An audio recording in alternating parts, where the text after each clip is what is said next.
Hello, I'm Callie Valenzici, and today we'll be talking about Sidney Poitier and his involvement in the civil rights movement. So, during the civil rights movement, African Americans wanted inclusion socially, politically, and economically.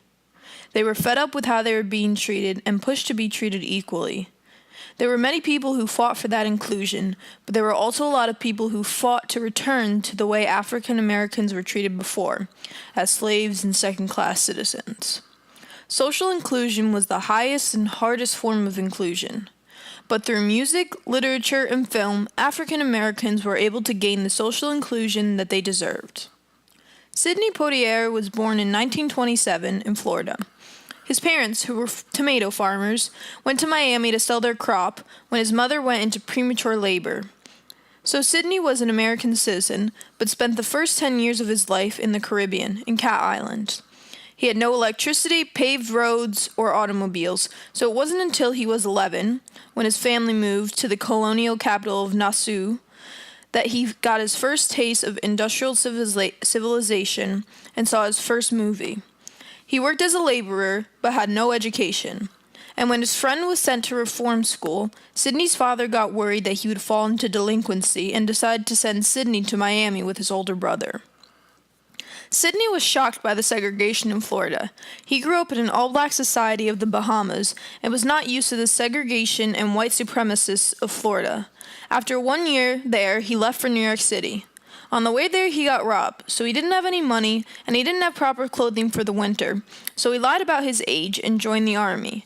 He soon realized that he was out of place in the army, so he faked insanity to get discharged. When he got back to New York City, he auditioned for Harlem's American Negro Theater, but he was rejected because of his thick Caribbean accent and poor reading skills. So he worked hard to improve his reading skills and listened to the radio for hours and repeated every word the announcer said, trying to master their accents. He returned to the American Negro Theater and agreed to work as a janitor in exchange for acting classes. People had little faith in him, but when the star of the student production, Harry Belafonte, was unable to perform, Sidney took his place. A director saw his performance and offered him a job. After that job, he was offered another, and he was brought into the world of African American actors. So now I will talk about how Sidney contributed to the inclusion of African Americans during the Civil Rights Movement. In the 1900s, African Americans, if in movies, were portrayed as servants and entertainers. They were given demeaning roles and shown as helpless victims. But in 1950, when Sidney made his debut in the movie No Way Out, things changed, and the start of the fight for social inclusion for African Americans through acting began. So when he made his debut in No Way Out, this was a turning point. Up until this point, African Americans were not lead roles, but in No Way Out, Sidney was a doctor who treated a patient in a town full of racial hatred. Not only was Sidney an African American lead, but he was also not given a demeaning role like a servant that most African Americans were given. Thank you. Good night.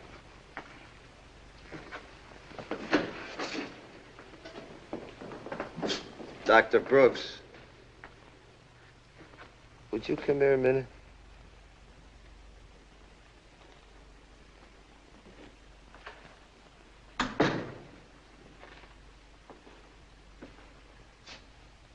My brother George is quite a guy. After No Way Out, Sidney starred in Cry, the Beloved Country. But after that, his career died down for a while. Sidney was adamant about not playing a role that portrayed African Americans as powerless victims, so he turned down a lot of roles. But besides that, roles for African American actors were scarce, so it wasn't until 1955 that Sidney got another role in Blackboard Jungle that Sidney became popular again. Man-to-man talk, Emily. You know, I've been looking up the records, and you're a natural-born leader. Yeah. Me? Yeah, you are. Those guys out there, they like you very much. Don't be modest with me, Miller. You know that you're a little brighter, a little smarter than the rest of those guys. Me? Yeah. And every class needs a leader. You could be that leader, Miller. At this point, Sidney became a very popular actor, and he started to use his skills and his roles as a way to include African Americans socially. In The Defiant Ones, Sidney, along with Tony Curtis, were able to show that people of different races need to work together to achieve their freedom. Don't you understand? You can't go lynching me. I'm a white man. You are. I'll tell you the kind of white man you are. Spit on him. For God's sake. Go on. Spit on him. No. Let me alone, Sam. We just having a little fun, huh, boys? Come on. You heard me.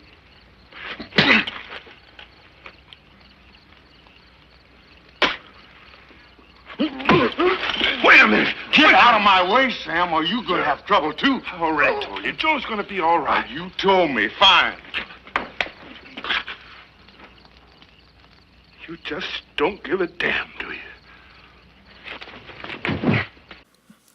In the Broadway play, A Raisin in the Sun, Sidney was able to display the struggles of a working-class African-American family.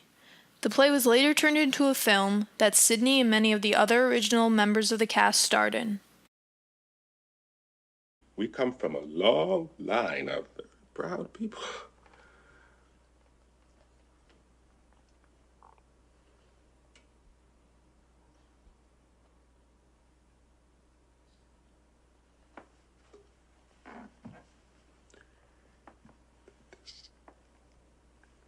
This is my son.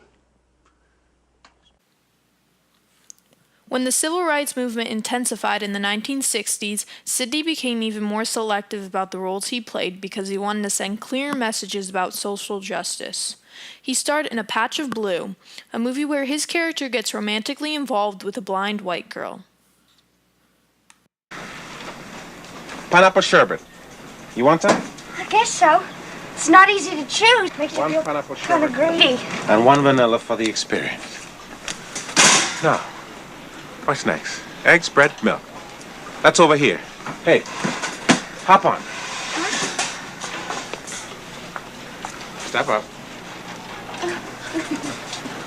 Continuing along aisle 3, on your right, exotic fruits of the earth. Pears, pineapples, peaches, apricots, plums, mango, lychees, Libby's Wonderland. And on your left, spices from the Orient. Aisle 5, candy cookies, cereal pickles. Aisle 6, prepared foods, canned soups, and vegetable cereal, baking goods. Hold on. 1967 was a big year for Sidney. He starred in 3 movies that were all blockbusters. He starred in To Sir with Love, where he plays a teacher assigned to a predominantly white school in London. It's about Sir. Well, sir, we'd all like to thank you very much for everything you've done for us. And we'd like to give you a little present to remember us by. Come on, Babs. You mean Miss Peg? Babs! Go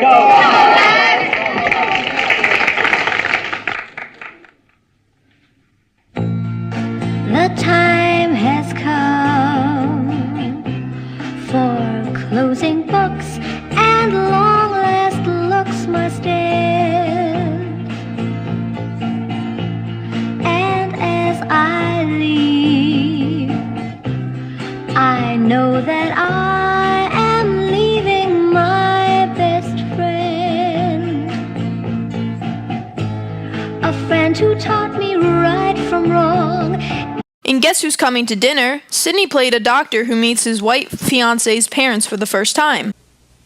And there is nothing, absolutely nothing, that your son feels for my daughter that I didn't feel for Christina. Old, yes. Burned out, certainly. But I can tell you, the memories are still there. Clear, intact, indestructible. And they'll be there if I live to be 110. Where John made his mistake, I think, was attaching so much importance to what her mother and I might think. Because in the final analysis, it doesn't matter a damn what we think. The only thing that matters is what they feel and how much they feel for each other. And if it's half of what we felt, that's everything.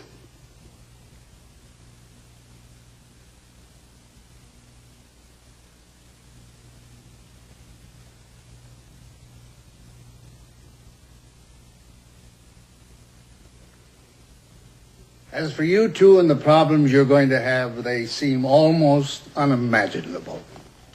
But you'll have no problem with me. And I think that when Christina and I and your mother have some time to work on him, you'll have no problem with your father, John. But you do know, I'm sure you know, what you're up against. In the Heat of the Night, Sidney played a homicide detective who has to solve the case and deal with racial prejudices all the while. Also, in that movie, the script called for a white man to slap Sidney's character, and Sidney insisted that he slapped back. The scene was inspiring to African Americans after years of discrimination and segregation. Mr. Colbert might reasonably regard you as the person least likely to mourn his passing. We were just trying to clarify some of the evidence. Was Mr. Colbert ever in this greenhouse, say last night about midnight?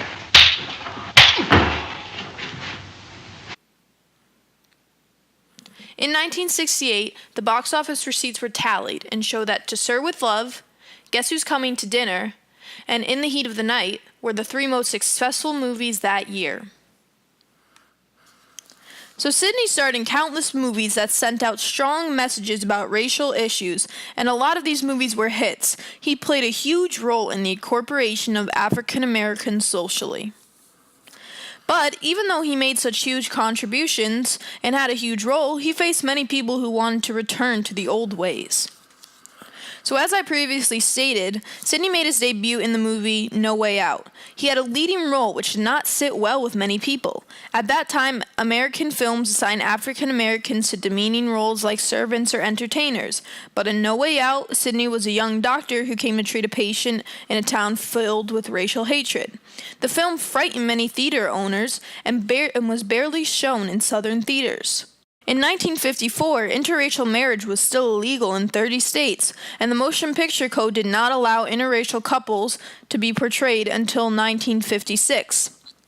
They didn't even let a black person embrace a white person on screen until 1957. There was an extreme amount of resistance towards African Americans being present in films.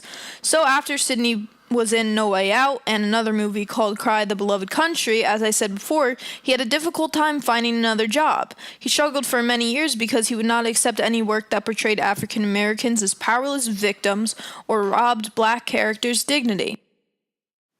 In 1966, when Sidney was prominent in film again, he was in the midst of filming In the Heat of the Night. The director wanted the locations to look believable, so he wanted to film in the South.